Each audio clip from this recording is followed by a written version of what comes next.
Okay, I think this is good. All right. All Hi, right. Kat. Thank you so much for joining me today to talk about being an SLP. Would you like to start by introducing yourself? Sure.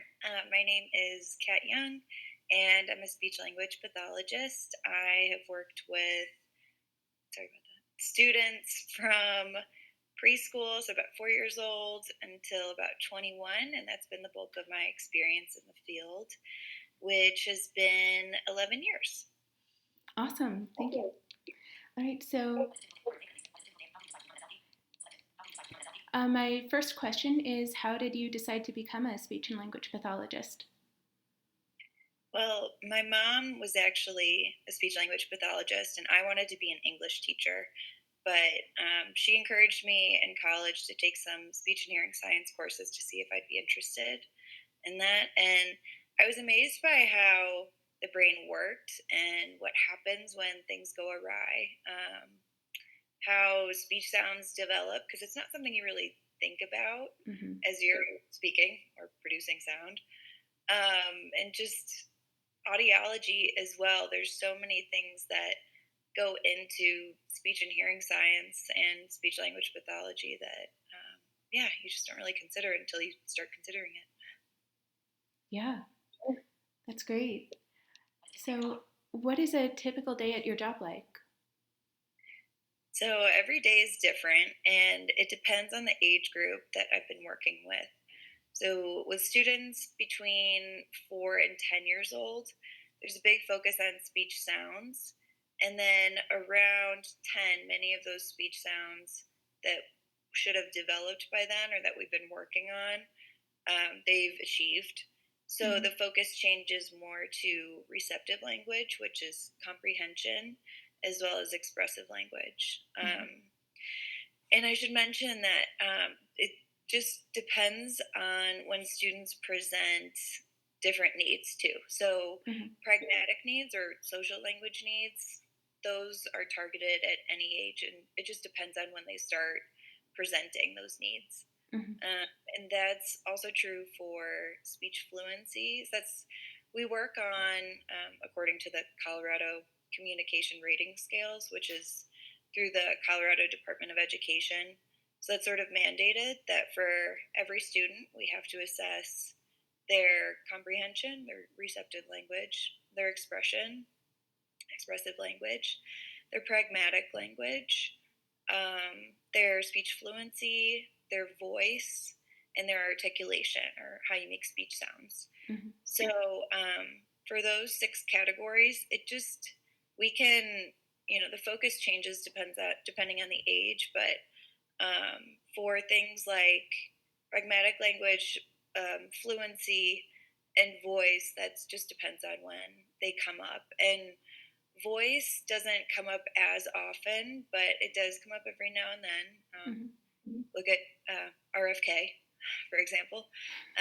But yeah, I assessed a preschooler last year who had a rare voice disorder that didn't pop up in his pediatric visit. So you just never know. Mm-hmm. But anyway, sorry.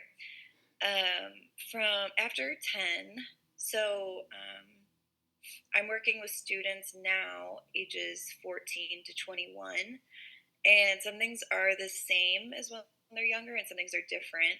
There's a bigger focus on teaching kids life skills who need them. Mm-hmm. So there are kids who are moderately impacted and kids who are severely impacted. So Mm-hmm. they may have really limited skills or be just nonverbal. And with those kids, I really want to make sure they have the communication skills that they need for life. So, Mm-hmm. like self advocacy, navigating the world as independently as possible, and being part of the community. Mm-hmm. Uh, Today, I'm trying to think about what I did today. It started off with, um, oh, I had an IEP, an individualized education plan meeting, Mm-hmm. and a reevaluation for a student that I dismissed because he was doing so well. Mm-hmm. And then different language therapies mixed in there. So Mhm. yeah, it just depends on the day, which makes it fun. Yeah, it sounds like there's a really wide variety of skills that you work on with students. Yeah, you hit the nail on the head. Mhm. What are your favorite and least favorite things about being an SLP?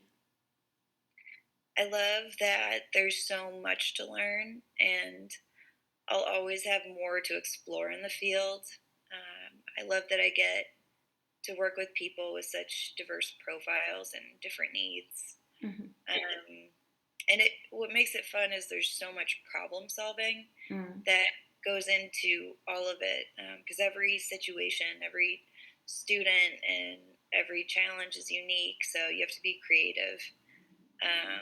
I really like the collaboration that I get to do with mental health, Mm. with teachers, with parents, um, with audiologists. It's a really sort of team-based field, Mm. and yeah, it all overlaps. So that part of it is really enjoyable. Um, I really like my job. The least favorite thing is work. Um, it's just a necessary evil. Yeah. But so things like billing for Medicaid, getting money for students who need it, and then being really detailed in my reporting is, you know, Mm. just what Yeah. you have to do. Yeah, that totally makes sense. What do you wish more people knew about speech and language pathology? Um, the difference between speech and language. Mm.